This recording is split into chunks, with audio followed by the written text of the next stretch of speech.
And with that, ladies and gentlemen, the 2020 Philadelphia Eagles season ended with a whimper. All right, guys, a lot to cover here, a lot to talk about. This has just been one huge disaster of a season. I don't know how many answers we have, but let's talk about what we might suspect here. All right, guys, let's get it.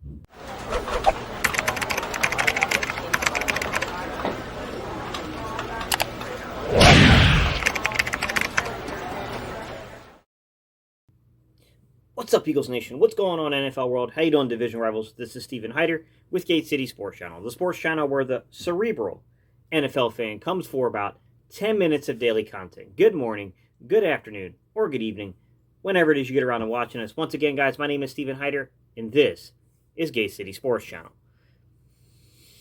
Let's take a deep sigh here, guys, before we jump into this, because I've taken a full day.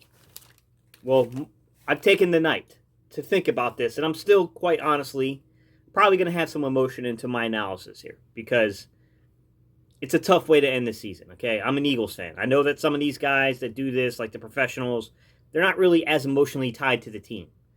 I can't sit here and tell you that's the same for me. I've grown up an Eagles fan my entire life, so it's a little hard to separate myself at times from some of these things. But I'm going to do my best to do that. Let's talk about what happened, guys. I thought the one thing that stands out to me, like the one play, if I could just detail you one play in particular that stands out to me, and there's many you can pull from, and guys, I'm with you if you pull a different play to exemplify the season. But it was something that it stood out to me.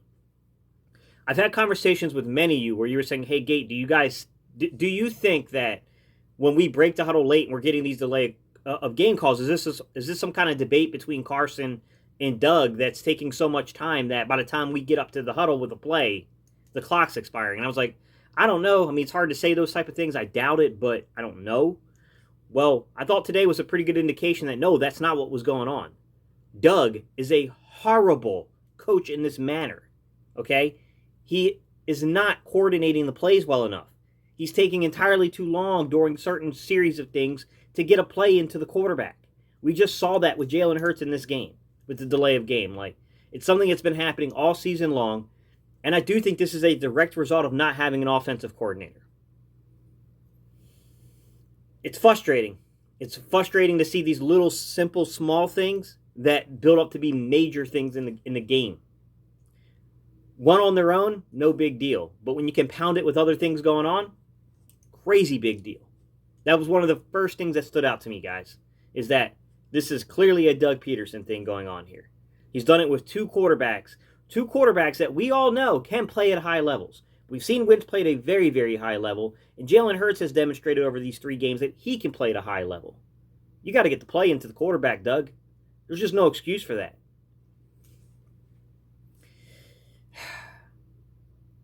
Continuing. This offensive line, I think, is the biggest concern in terms of talent and problem here. And it's a very difficult thing to judge because, in theory, I like the play of Jordan Mailata.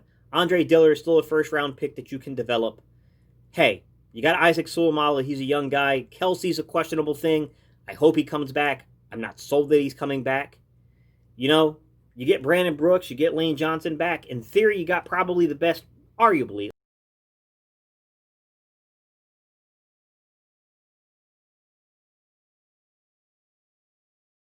as Mike stated in our live discussion, as Philly Mike stated in our live discussion, he does have concerns, though, about Jack Driscoll's injuries.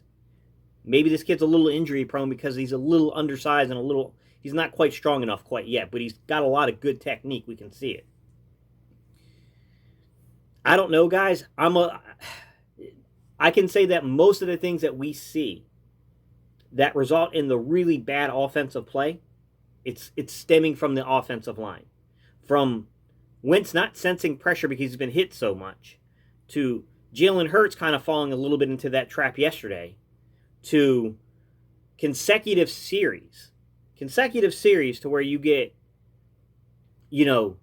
one false start, 2 false starts, 3 false starts. I mean, it's just ridiculous. Like this, you cannot go from near where you're in the red zone to being knocked out of the red zone because you can't stay set until the hike. It's just such an indicator of bad coaching. It just is, guys. I don't know how else to say that. Like, this is a big indictment on coaching.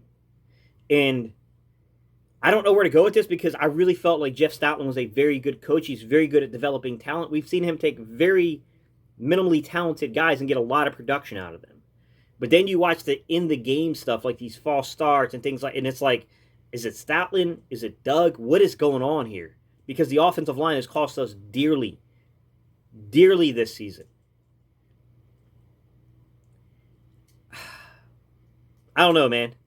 I heard some people say the game plan was bad. One of them being Ray Didinger, I believe, said that. And I respect it. Right? No, maybe it wasn't Ray Didinger. I don't think it was Ray Didinger, but I respect some of what they're saying here, but I don't think the game plan was bad. Because you could see what was game plan, which is generally speaking your first 15 to 25 or so offensive plays, your first 2 to 3 series of a game is very scripted. We scored. We put up 17 points. So I don't think the game plan was bad. But I think Doug's approach for the rest of the game was horrible. Abandoning the run. I don't know why he keeps doing it, guys. I don't. Especially when you got a team that is dead last pretty much in the league at stopping the run. Why would you abandon the run when the run is putting points on the board for you?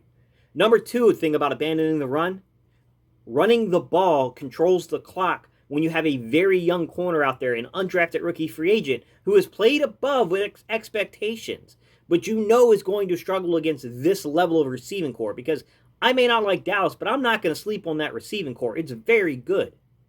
Like, you have to control the clock here. You should have approached this like it's New Orleans. Yes, they have a good pass rush. Their defense isn't New Orleans' defense, but they have a very good pass rush on the edges. Their interior is a little less, as effective, but that outside pass rush for Dallas is very good. It's in the upper tier of the league. I said that in the pregame, that I was a little concerned with Pryor out there, and it turned out that I should have been concerned with Mulata too, that they might struggle against this pass rush on the outside. I even saw one of the plays where it was either Ertz or Goddard got knocked flat side on their backs by one of these guys. They're like laying on the ground. I'm like, Jesus. Thankfully, there was enough time to get the ball away, but abandoning the run, it didn't make a lot of sense here, guys. I thought they were like, I'm not going to say that sticking to the run wins this game for you, because let's be real. The talent around the quarterback in Dallas is what's making them look good. I'm sorry, all you Dak Prescott fans. Andy Dalton's out there looking like an all-pro. That tells you something, guys. Andy Dalton's had 3 games now with over 100 quarterback rating. It's the talent around the quarterback on that team.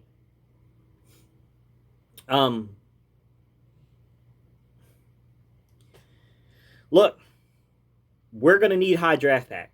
We're going to need a lot of high draft picks here, guys. There's just no doubt about it, because this team needs a lot of talent infused. We're going to need very high draft picks in the first, second, third, and fourth rounds. We're going to need to shed salary, and I'm going to get into that this week, guys. I'm going to go over every little detail of the salary that has to be shed. I'm going to give you the numbers. I'm going to tell you where this organization has put its money and what you have to do to get out of this.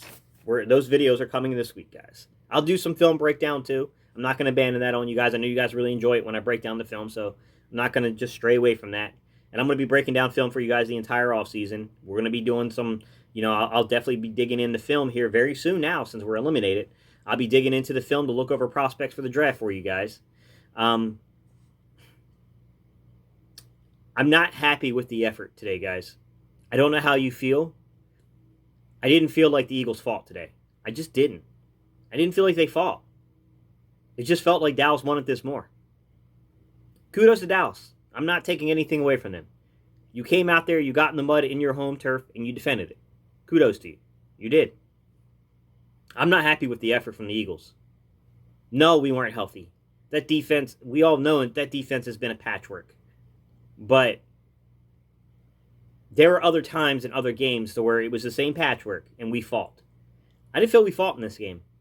I don't think Jim Schwartz made adjustments like he should have, okay? I'm not going to put this on Michael Jacquet. I still like Michael Jacquet.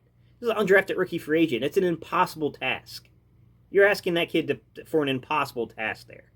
Like, when you see he's struggling, you have to give him safety help for at least a few plays, Jim. Give him safety help. Tell him to play aggressive. Hope he gets a pass breakup. Build that confidence back, and then back it off some again. But you got to reset for a second. And if that doesn't work, then you have to make that move to Jalen Mills faster. All of us here know that. He should have known that. Last 2 games, guys, we've given up 30 points to our opponents. And yes, we've had 2 offenses that can score points. Dallas has a very good offense. We're not going to take that away from them. Arizona has a very good offense. Can't take that away from them. 3 out of the last 4 have put 30 points up on us. Green Bay did too. Yeah. Long off season, guys. I don't have any more for you. I'm frustrated, guys, just like you are. Let's just say the obvious here. This team needs a lot of construction. It's not very good. This is not a very good football team right now. There are pieces here I like. I think Dallas Goedert. I think Miles Sanders. I like Rager. I mean, we can all argue and say, like, man, like, I'm a Rager guy, but Justin Jefferson should have been the pick. There's no doubt about that. And I'm a Rager guy. You guys know I've been on Rager since last December when I started breaking down film. But I still like Rager. I think Goddard, I think Sanders. I think some of these guys are worth building around, right? I still like Fulgham. I don't know why he disappeared. We got to look into that, but I still think there's something there to develop with Fulgham. I like the young kid Watkins. I think Watkins' his last 2 games has really showed that he can actually play. I think Hightower, I heard there's some things with maturity with the kid, whatever, but I don't think you pulled the kid. He should have been playing this entire time. You got to work with kids. He's a young kid. You got to work with him. Like, I like the young core offensively. I like Driscoll, But let's be real, guys. This defense needs a lot of work. This coaching staff needs to be evaluated. I'm not ready to say fire Doug yet, guys. We'll get into that in a later video where we can break it down and we'll talk about whether that should be the move that gets made. But I think we all know that somebody else needs to be calling the plays. Doug needs a coordinator, and he needs to be stripped of play calling. Just like Howie needs to be stripped of personnel decisions. All right, guys. Those are my thoughts. I can't wait for the end of the season press conference. That's going to be really interesting. All right, y'all. Peace. I'm out of here. I appreciate y'all tuning in, man. If you want to support the channel, don't forget to like, comment, and subscribe. Off season, here we come. Good news for you guys. You'll get that epic Battle Birds podcast every Saturday night as soon as the season ends. Jesus, my wife's going to kill me because we're going to be back to the 4-hour marathons we used to do. All right, guys. I'm out of here.